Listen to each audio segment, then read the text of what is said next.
할렐루야, 좋은 아침입니다. 오늘도 말씀으로 하루를 시작합니다. 슬기로운 아침 시간 이사야 55장 말씀입니다. 우리가 흔히 쓰는 말 중에 싼 게 비지떡이다라는 말이 있습니다. 값싸면 좋지 않은 물건을 구입할 수밖에 없다는 말이죠. 값어치만큼 물건을 구한다는 이야기입니다. 그런데 이러한 원리가 기독교 안에서는 통용되지 않고 있습니다. 바로 은혜 때문이에요. 우리는 은혜를 공짜로 받았습니다. 공짜로 받았기 때문에 은혜가 값어치 없는 걸까요? 아닙니다. 하나님의 은혜는 우리가 계산할 수 있는 부분이 아닙니다. 그 은혜가 너무 크고 놀랍기 때문에 값으로 환산이 불가능한 거예요.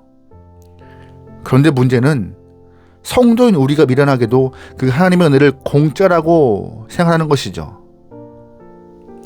하나님의 은혜가 무가치하기 때문에 그냥 주신 것이 아님에도 불구하고 미련한 인생들이 무가치하게 여기고 있는 것이 문제인 것입니다. 돈으로 환산할 수 없고 인간의 계산법으로는 값을 상정할 수 없기 때문에 하나님께서 은혜라는 이름으로 그냥 주신 것인데 하나님의 마음을 모르고 있는 것이 지금 우리의 문제인 것 같습니다. 오늘 이사야 55장에서도 하나님의 은혜가 돈으로 환산할 수 없는 큰 것임을 말하고 있습니다. 1절 말씀이에요. 오호라 너희 목마른 자들아 물로 나오라.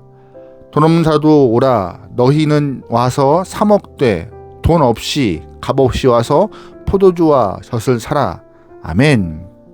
하나님의 은혜를 어떻게 표현하고 있어요? 돈 내지 않고 젖과 꿀을 마음대로 먹을 수 있는 것과 같은 것이라 말하고 있는 것입니다. 그게 하나님의 은혜래요. 우리가 일정한 노동과 수고하면 먹고 마시는 것을 해결할 수 있습니다. 하지만 영혼의 갈증과 배고픔은요, 세상에서 얻을 수 있는 음식으로 채워갈 수 있는 것이 아닙니다. 그럼 어떻게 해결할 수밖에 없어요? 하나님께서 우리의 영적 갈증과 배고픔을 해결해 주시는 수밖에 없습니다. 세상 권세, 물질을 다 가진 사람이라 하더라도 영혼의 배고픔과 갈증까지 해결할 수 있는 사람이 없어요. 그런데 하나님은 한없는 은혜의 포도주로 우리 영혼을 기쁘게 하시고 은혜의 젖으로 영혼의 배고픔을 채워주신다 말씀하시는 거예요. 공짜로요. 값없이요. 그런데 미련한 이스라엘 백성들은 다른 곳에서 인생의 만족을 찾으려 합니다. 2절 말씀이에요. 너희가 어찌하여 양식이 아닌 것을 위하여 은을 달아주며 배부르게 하지 못할 것을 위하여 수고하느냐. 내게 듣고 들을지어다. 그리하면 너희가 좋은 것을 먹을 것이며 너희 자신들이 기름진 것으로 즐거움을 얻으리라. 아멘. 이스라엘 백성들은 하나님의 은혜를 무시하고 받아들이지 않았습니다. 하나님과 상관없는 것처럼 살았어요.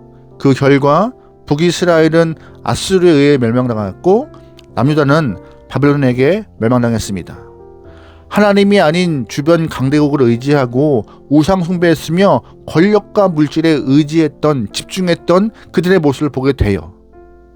하나님은 그들을 향하여서 여러 선지자를 보내시고 그렇게 하지 말라, 돌아오라라고 반복하여서 말씀하셨죠. 기다리셨습니다. 하지만 미련한 이스라엘 사람들은 하나님 앞으로 돌아오지 않았습니다.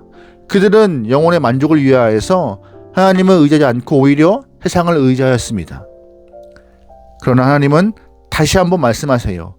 2절 말씀 하반절에 내게 듣고 들을지어다. 그리하면 너희가 좋은 것을 먹을 것이며 너희 자신들의 기름진 것으로 즐거움을 얻겠다라고 말씀하시는 거예요. 이 중요한 말씀을 하나님은 2절 하반절에서 듣고 들을지어다 반복하여서 중요한 것이니 꼭 기억해라고 강조하시고 있는 것이죠. 마음을 열어 듣고 생각을 연 후에 들으면 하나님의 은혜가 부어질 거라, 거기에 해답이 있을 거라고 말씀하시는 것입니다. 영혼의 갈증과 배고픔이 해결될 것이라고 약속하시는 것이에요. 하나님은 우리가 듣기를 원하십니다. 들어야지 하나님이 제시한 답을 얻을 수 있기 때문에 우리에게 듣기를 강조하시는 것이에요.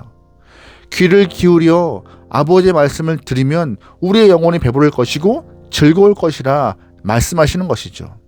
3절 말씀이에요. 너희는 귀를 기울이고 내게로 나와 들으라. 그리하면 너희의 영혼이 살리라. 내가 너희를 위하여 영원한 언약을 맺으리니 곧 다윗에게 허락한 확실한 은혜니라. 아멘. 하나님께서는 창세기부터 계시록까지 이 들음의 중요성을 반복하여서 계속 말하고 계십니다. 아브라함을 통해서도 들음의 중요성을 보이셨어요. 하나님께서는 아브라함을 부르실 때 당신의 모습을 그에게 보이지 않았습니다. 말씀만 하셨어요. 그런데 아브라함은 하나님의 말씀을 듣고 좋아서 그 말씀대로 가나안 땅을 향하여서 발걸음을 옮겼습니다. 하나님은 아브라함의 그 들음을 통하여서 발생한 믿음을 귀하게 보셨어요. 하나님은 아브라함에게 또한 소돔과 고모라의 멸망도 말씀하셨습니다. 왜 아브라함에게 소돔과 고모라의 멸망을 말씀하셨을까요? 아브라함이 잘 듣기 때문이에요. 잘 듣는 자에게 하나님의 뜻이 당신의 뜻을 보여주신 것입니다. 예수님께서도 들음에 대한 이야기를 강조하시면서 자주 하시는 말씀이 있어요. 귀 있는 자는 들을지어다.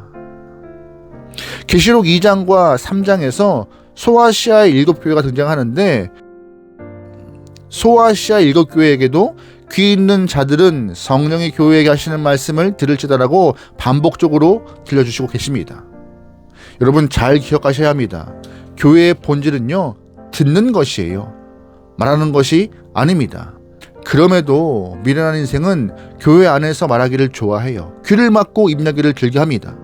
그러나 성도가 하나님 앞에서 먼저 해야 할 것은 입을 닫고 마음과 귀를 여는 것입니다. 잘 들을 때에 하나님 마음을 알 수 있어요. 그럼 오늘 우리가 먼저 해야 될 일은 뭐예요? 귀를 여는 것입니다. 오늘 나에게 들려주실 말씀이 무엇인가? 아버지가 나에게 하실 말씀 먼저 해달라고 귀를 여는 것이 중요한 우리의 자세인 것입니다. 마음을 크게 여시고 하나님의 뜻을 알고자 듣고자 집중하는 것이 필요한 모습인 것이에요. 마음의 귀를 열을 때 하나님께서 말씀하실 것입니다. 마음의 귀를 열을 때 당신의 생각을 분명히 보여주실 것이에요. 여러분 그러기에 오늘 여러분의 삶 가운데 여러분의 귀를 열어서 하나님이 허락하신 그 은혜와 그 귀한 진리의 말씀을 바로 알아 하나님을 기쁘게 할 수 있는 귀한 영혼, 그 말씀을 행하여서 열매를 많이 맺을 수 있는 귀한 영혼들이 소망합니다. 아멘. 8절 말씀이에요. 이는 내 생각이 너희의 생각과 다르며 내 길은 너희의 길과 다름이니라. 여호와의 말씀이니라. 이는 하늘이 땅보다 높음 같이 내 길은 너희의 길보다 높으며 내 생각은 너희 생각보다 높음이니라. 아멘. 왜 들어요? 하나님의 뜻과 우리의 뜻이 같지 않기 때문이에요. 하나님의 뜻은 높은 곳에 있기에 하나님의 생각이 우리의 생각과 다르고 하나님의 길은 나의 길과 다르다 말씀하시는 것이에요. 그 크고 지혜로우신 하나님께서 어떻게 우리의 생각과 같겠습니까? 근데 우리는 내 생각이 곧 주의 생각이다라고 잘못 생각하는 그런 미련한 모습을 보일 때 참 많죠. 오히려 내 뜻에 하나님을 맞추려 하는 어리석은 모습을 보이기도 해요. 그런 모습 갖지 않기 위해서는요, 우리가 주의 말씀을 잘 들어야 하는 것이고 주의 뜻을 분별하기 위해서 귀를 여는 것이 필요한 모습입니다. 우리가 하나님 말씀을 듣지 않으면 하나님의 생각과 하나님의 마음과 하나님의 뜻을 알 수 없습니다. 하나님의 말씀을 즐겨 들어야 우리의 생각과 하나님의 생각이 다르고 너무나 큰 차이가 있음을 깨닫게 되는 것입니다. 하나님과 우리의 생각의 차이를 발견하는 순간 하나님의 크심을 우리가 알게 되는 것이고 하나님의 크심을 알아야 순종할 수 있는 것입니다. 그래서 무엇보다 듣는 것이 중요해요. 나는 출세하기 원하고 돈 많이 벌기 원하는데 자꾸 하나님은 나누라 하십니다. 나는 높은 곳에 앉고 싶은데 하나님은 자꾸 낮은 곳에 앉으라 하세요. 세상 법칙과 하나님의 법칙이 다르기 때문에 듣지 않으면 하나님의 생각을 알 수 없습니다. 하나님의 마음과 뜻을 알 수가 없어요. 그러기에 우리는 들어야 해요. 오늘도 귀와 마음을 열고 하나님 아버지의 말씀을 듣고 말씀대로 행하여서 하나님을 기쁘게 할 수 있는 주님의 귀한 영혼 되면 좋을 것 같습니다. 그러면 한량없는 은혜가 부어질 것이에요. 주의 뜻을 듣기 위하여서 귀를 열고 주 앞에 앉는 순간 우리에게 말씀으로 응답하실 것이고, 그 들은 말씀 삶에서 행하려고 땀 흘리는 순간 하나님은 우리에게 은혜를 부어서 더욱더 많은 일을 통하여서, 사역을 통하여서 열매를 허락하실 것입니다. 이러한 은혜는 돈으로 환산할 수 없으며 평생 살아도 갚을 수 없는 깊은 은혜인 것입니다. 오늘 위로부터 주시는 주의 은혜를 사모하며 주 앞에 집중할 수 있는 여러분의 하루가 되길 소망합니다. 승리합시다. 아멘. 기도하시겠습니다. 사랑의 하나님, 언제나 부어주시는 하나님의 은혜를 사모합니다. 사랑을 기대합니다. 오늘도 말씀 따라 듣기 원하오니 은혜를 부으시고 우리에게 말씀하여 주시옵소서. 허락된 말씀 잘 들어서 주의 뜻을 구분하고 주님을 더욱 기쁘게 하는 영혼 되기 원하오니 우리와 동행하여 주시옵소서. 맡기오며 예수님의 이름으로 기도합니다. 아멘.